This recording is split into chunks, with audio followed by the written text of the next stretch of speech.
بسم اللہ الرحمن الرحیم۔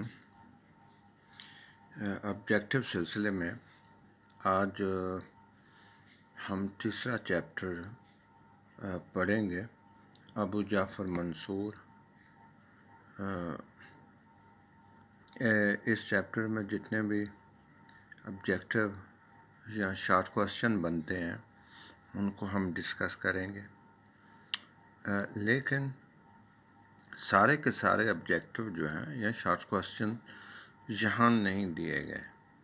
یہاں اکثر ایسا ہوتا ہے کہ تمام آبجیکٹو اور شارٹ کوسچن نہیں دیے جاتے، اور آپ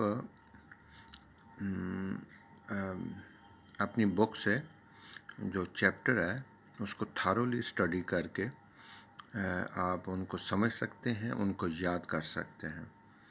میرا خیال ہے کہ جو کتاب ہے شیخ رفیق کی، اس میں زیادہ ڈیٹیل جو ہے وہ دی گئی ہے۔ میرے پاس جو بک ہے یہ پرانا ایڈیشن ہے، تھوڑا سا کچھ سال پہلے کا، تو اس کو اپ گریڈ نہ کیا گیا ہو۔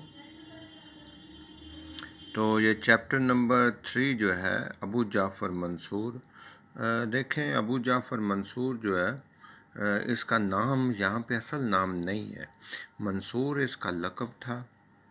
اسی طرح کا جو ہے نا وہ شارٹ کوسچن یا آبجیکٹو آتے ہیں، منصور اس کا لقب تھا، ابو جعفر اس کی کنیت تھی، اصل نام اس کا محمد تھا، عبداللہ تھا، اس کا اصل نام جو ہے وہ عبداللہ تھا۔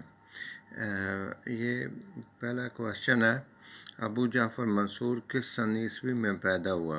یہ 713 ہے، اور اس کی جو ہجری سال ہے وہ 95 ہجری میں۔ یہ اپنے بھائی سے عبداللہ صفا جو اس سے پہلے خلیفہ تھا اس سے بڑا تھا، ایج میں اس سے بڑا تھا۔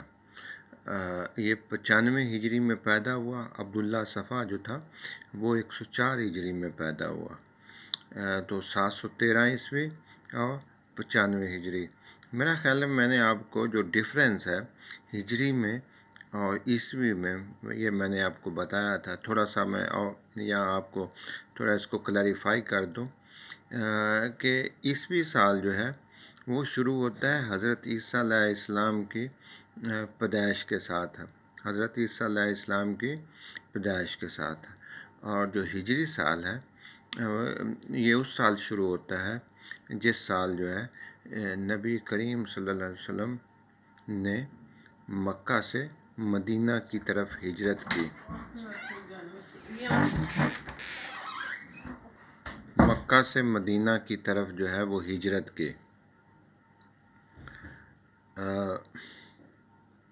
تو یہ جو ڈفرینس ہے کہ ہم اس کو کس طرح ڈفرینشیٹ کر سکتے ہیں بٹوین عیسوی اینڈ ہجرہ سال جو ہے، اس کو ہم کہ نبی کریم صلی اللہ علیہ وسلم کی مکہ سے مدینہ کی طرف جو ہجرت تھی، اس سال، اس ایونٹ سے جو سال شروع ہو جاتا ہے اس کو ہم ہجری سال کہتے ہیں، اور جو حضرت عیسیٰ علیہ السلام کی پیدائش سے کے بعد کے جو واقعات ہیں اس کے ساتھ عیسوی سال جو ہے نا وہ آتا ہے۔ اچھا، دوسرا کوسچن ہے، ابو جعفر منصور نے کس سن عیسوی میں حکومت کی، داغ بیل ڈالی یا خلیفہ بنا؟ داغ بیل ڈالنے سے یا حکمران بنا، اس کو اس طرح بھی کہہ سکتے۔ 755 عیسوی ہے۔ اچھا، دوسرا سوال ہے، تیسرا جو ہے نا کوسچن ہے، ابو جعفر منصور نے کس شہر کو اپنا دارالخلافہ بنایا؟ یہ بغداد ہے۔ آپ کو پتہ ہے کہ ہاشمیہ جو ہے عبداللہ صفا نے یہ شہر، نیاز شہر جو ہے یہ بنایا تھا، اور اس کو اپنا کیپٹل یا دارالخلافہ، دارالحکومت جو ہے وہ بنایا تھا۔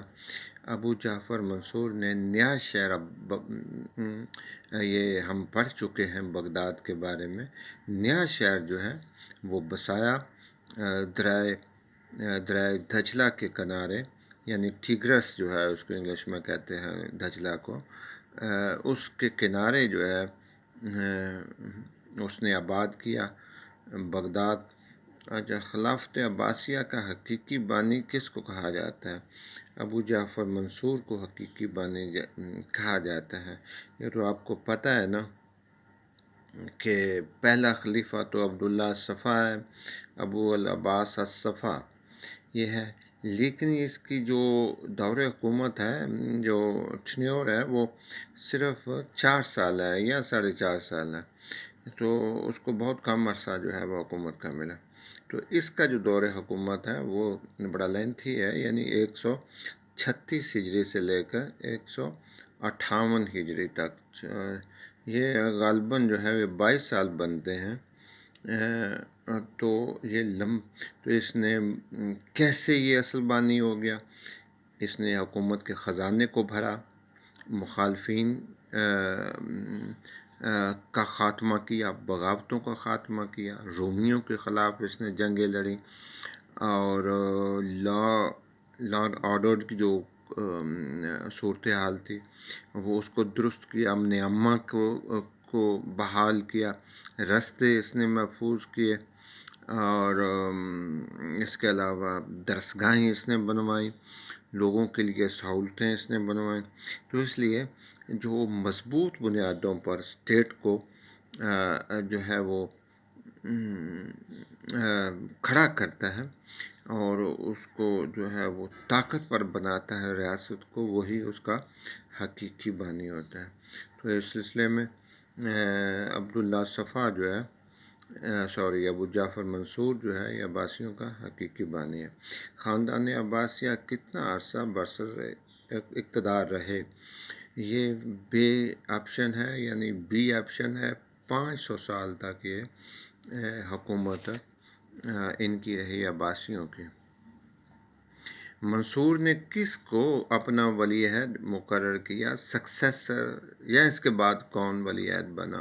حکمران محمد مہدی اس کا بیٹا تھا، اس نے عیسیٰ بن موسیٰ کو ہٹا کر اپنے بیٹے کو ولی عہد بنایا۔ پھر کاراوندیہ نے منصور کے خلاف بغاوت کب کی؟ 758 عیسوی میں یہ فرقہ تھا جس نے منصور کے خلاف بغاوت کی۔ یہ نمبر 8 ہے، امام محمد نفس زکیہ کی شہادت کس سن ہجری میں ہوئی؟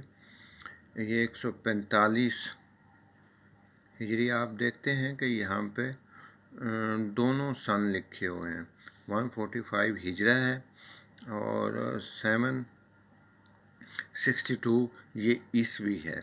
امام محمد نفس زکیہ کے بارے میں تو آپ نے پڑھ لیا ہے کہ انہوں نے اپنی خلافت کا اعلان کیا تھا، یہ فاطمی تھے، اور ان کے کردار کی وجہ سے، اعلیٰ کردار، اعلیٰ صفات کی وجہ سے ان کو نفس زکیہ بھی کہا جاتا تھا، اور انہوں نے منصور کے خلاف جو ہے وہ خلافت کا اعلان کیا، اور اس کا انجام آپ کو پڑھ چکے ہیں کہ مدینے میں ان کو شہید کر دیا گیا۔ نمبر 9، ابو جعفر منصور نے کس سن ہجری میں بغداد کا سنگ بنیاد رکھا؟ یہ 145 ہجرہ میں اس نے عیسوی میں 163 عیسوی میں اس نے بغداد کا سنگ بنیاد اس نے رکھا، ابو جعفر منصور نے۔ اچھا، نمبر 10 ہے، ابو جعفر منصور نے کس سن ہجری عیسوی میں، یعنی کہ دونوں سن جو ہے وہ پوچھ رہا ہے کہ کس سن ہجری میں وفات پائی؟ 158 ہے یہ ہجرہ ہے، اور 775 یہ عیسوی ہے۔ یہ ہجرہ اور عیسوی کے درمیان جو ڈفرینس ہے وہ میں نے آپ کو بتا دیا تھا کہ ہجرہ جو ہے یہ حضرت نبی کریم صلی اللہ علیہ وآلہ وسلم آپ جو تشریف لے گئے تھے، ہجرت آپ نے کی تھی مکہ سے مدینہ کی طرف، اس ایونٹ سے، اس واقعے سے یہ سال شروع ہوتا ہے۔ اور 775 یعنی عیسوی جو ہے حضرت عیسیٰ علیہ السلام کی پیدائش کے جو بعد کے واقعات ہیں وہ عیسوی میں آتے ہیں۔ اچھا، حضرت عیسیٰ علیہ السلام کی پیدائش سے جو پہلے کے واقعات ہیں وہ بی سی سے، بی سی یعنی بیفور کرسٹ، حضرت عیسیٰ علیہ السلام کی قبل مسیح جس کو اردو میں بولتے ہیں، یہ اس طرح اس کو کیا جاتا ہے۔ اچھا، نقل جو ہے وہ انشاءاللہ ہم ابو جعفر منصور کے دور میں جو شارٹ کوسچن بنتے ہیں ان کو ہم ڈسکس کریں گے۔ تھینک یو ویری مچ جی، تھینک یو۔